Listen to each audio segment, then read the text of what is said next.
Crees conocer una historia, pero solo sabes cómo termina. Para llegar al núcleo de la historia, tienes que volver al principio.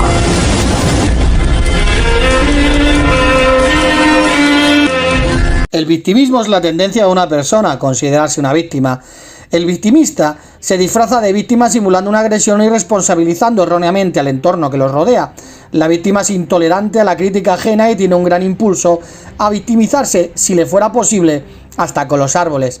Además, cuenta con la compasión y la comprensión de muchos, haga lo que haga. De hecho, quien se atreve a cuestionar los actos de una supuesta víctima pasa por agresor o por estar ciego, forzando a que su opinión prevalezca sobre la tuya de manera violenta.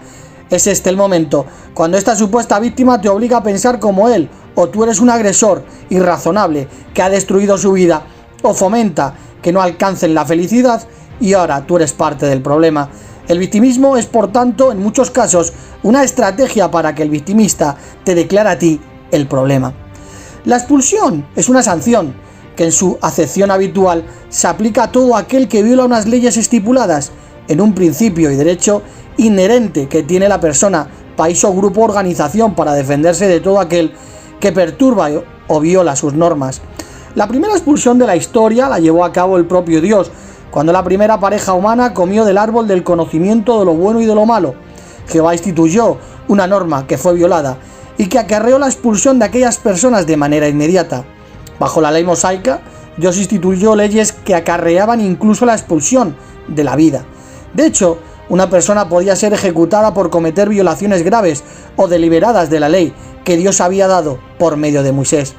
Entre las ofensas que se sancionaban con semejante castigo estaban la apostasía, la idolatría, el adulterio, el comer sangre y el asesinato. En la época de Jesús, las sinagogas judías tenían un sistema de expulsión que constaba de 3 procesos. El primero era la expulsión por 30 días. El expulsado no podía disfrutar de ciertos privilegios, se le permitía ir al templo, pero allí estaba restringida en ciertos aspectos y todos excepto su familia tenían que mantenerse a una distancia de 2 metros de ella. En la segunda, al ofensor no se le permitía enseñar ni ser enseñado en compañía de otros, ni realizar ninguna transacción comercial, salvo comprar los artículos de primera necesidad. No obstante, no se le echaba por completo de la comunidad judía y existía la posibilidad de que volviese a ella. Y el tercer caso era un cortamiento total de la congregación. Aunque es cierto que existían ciertos procedimientos en la comunidad judía, los seguidores de Cristo entendieron que el cuerpo gobernante debería dar instrucciones de cómo tratar a los pecadores y a los apóstatas en la congregación. Por ejemplo, los corintios pidieron instrucciones de cómo tratar el caso de un hombre que cometía fornicación con la mujer de su padre. De hecho, se me ha informado que entre ustedes hay un caso de inmoralidad sexual. Cierto hombre vive con la esposa de su padre. ¿Y ustedes se sienten orgullosos? ¿No deberían estar lamentándose para que se saque de entre ustedes al hombre que ha hecho eso? El apóstol Pablo les escribió que expulsaran a esa persona y les dijo que perdieran el trato. Entreguen a ese hombre a Satanás. No es bueno que presuman. ¿No saben que un poco de levadura fermenta toda la masa? Les escribí en una carta que dejaran de relacionarse con personas que son sexualmente inmorales. Pero ahora les escribo que dejen de relacionarse, en griego, numai, no asociarse, con cualquiera que, pese a ser llamado hermano, sea sexualmente inmoral, codicioso, idólatra, injuriador, borracho o extorsionador. Ni siquiera coman con esa persona. Mientras que Dios juzga a los de afuera, saquen, esairo, sacar, quitar a la persona malvada que está entre ustedes. Pablo es claro y había que sacarlo de la congregación y dejar de asociarse con esa persona. Pablo también dijo que expulsaran a los apóstatas, por ejemplo, Himeneo y Alejandro, quienes empezaron a enseñar doctrinas diferentes como que la resurrección ya había ocurrido, manteniendo la fe y una buena conciencia, la cual algunos han echado a un lado y han experimentado naufragio respecto a su fe. Himeneo y Alejandro pertenecen a estos, y los he entregado a Satanás para que se les enseñe por disciplina a no blasfemar. Pablo usó la palabra griega padeu, educar, disciplinar por castigo. Por lo tanto, la expulsión de la congregación era una disciplina para educar a la persona que se volviera de su mal proceder. De hecho, en su segunda carta se avisa a Timoteo de cuidarse de este personaje que se había vuelto un apóstata. Alejandro, el caldero, me hizo mucho daño. El Señor le retribuirá conforme a sus hechos. Tú también, cuídate, fulasó, aislarse, evadir de él, pues se opone vigorosamente a nuestra enseñanza. Por lo que Pablo le dijo a Timoteo que se aislase de los apóstatas que se llamaban hermanos y ahora enseñaban cosas diferentes. El cuerpo gobernante del primer siglo también trató el tema del señalamiento dentro de la congregación, pero si alguno no es obediente a nuestra palabra mediante esta carta, mantengan a este señalado, dejen de asociarse, misma palabra que con el que se acostaba con la mujer de su padre, con él, para que se avergüence y no obstante no estén considerándolo como enemigo, como si lo eran, por ejemplo, Himeneo o Alejandro, sino continúen amonestándolo como hermano. Pablo usó la palabra griega semeio, señalar, marcar. Sin embargo, estos eran principios bíblicos como por ejemplo casarse solo en el Señor. No era motivo de expulsión, de ser echado a Satanás, sacarlo de la congregación, pero sí de un señalamiento público. Pablo también mostró que tras el castigo y arrepentimiento del infractor se le mostrase amor. Esta represión dada por la mayoría es suficiente para tal hombre, por lo tanto los exhorto a que confirmen su amor para con él. Pablo usó la palabra griega epitimia, que significa castigo, por lo que el castigo consistió en que la mayoría dejara el trato con el expulsado, pues estos se dejaron de asociar con él. Si los cristianos hubiesen seguido como si nada, lógicamente no hubiese habido un castigo. Como dijo Pablo, un castigo para disciplina, por lo que la mayoría rompió trato con esta persona para que sufriera un castigo. Sin embargo, si hubo una mayoría, significa que hubo una minoría que no perdió el trato.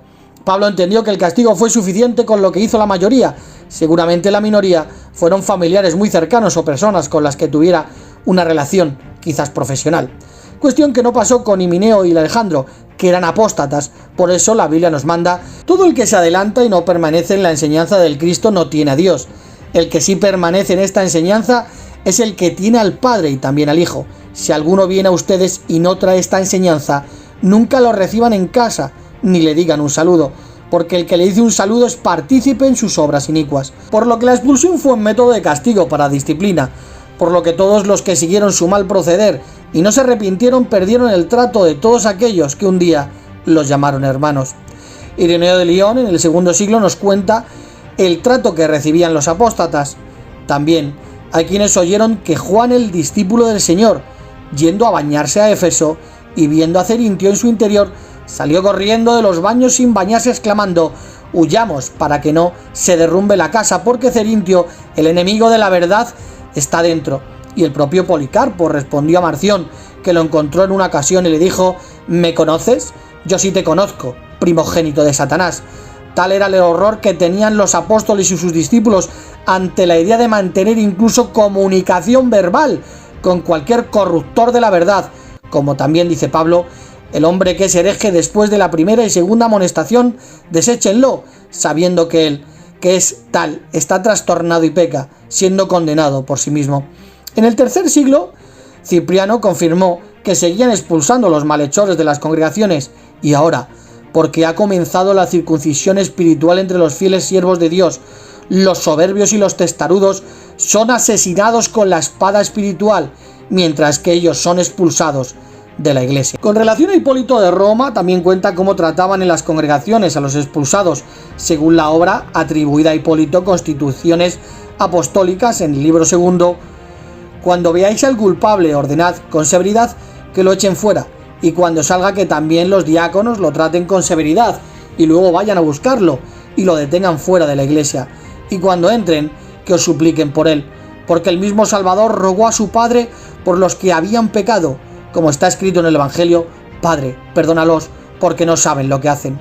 Entonces manda al ofensor que entre, y si al examinarlo encuentras que está arrepentido y apto para ser recibido en la iglesia, después de haberse impuesto sus días de ayuno, según el grado de su ofensa, como 2, 3, 5 o 7 semanas, así que déjalo en libertad y háblale las cosas que sean dignas de decir, a modo de reprensión, instrucción y exhortación a un pecador para su reforma, para que pueda continuar en privado, en su humildad, y orar a Dios para que lo sea misericordioso con él. Debemos hacer lo mismo con los ofensores cuando profesan su arrepentimiento, es decir, separarlos por un tiempo determinado, según la proporción de su ofensa, y luego, como padres a hijos, recibirlos nuevamente cuando se arrepientan. Por lo que siempre que se viola una norma se ocasiona un daño. Una primera consecuencia de esa conducta es que se debe imponerse una sanción o pena. Las normas se pusieron para proteger al colectivo por encima del individuo. Si tú las rompes, tú eres el culpable. No nos responsabilices de tus actos por deslealtad a los demás. El primero que expulsó por violar leyes fue el propio Dios. Incluso expulsó ángeles del cielo. Incluso Dios prometió erradicar al inicuo de la tierra. Los testigos de Jehová no rompen familias. Las familias las rompen todos aquellos que transgreden las leyes y atacan a los que un día llamaron familia. El apóstata solo quiere que te unas a su bando, y para conseguirlo se disfrazan de víctima, importándoles poco o nada, que sus ataques también atentan contra tus decisiones, por lo que tú solo cumples con las leyes divinas. Los apóstatas las atacan intentando que veas que el mundo no gira en torno a Dios. El apóstata rompe familias, pues no es la víctima, es el verdugo.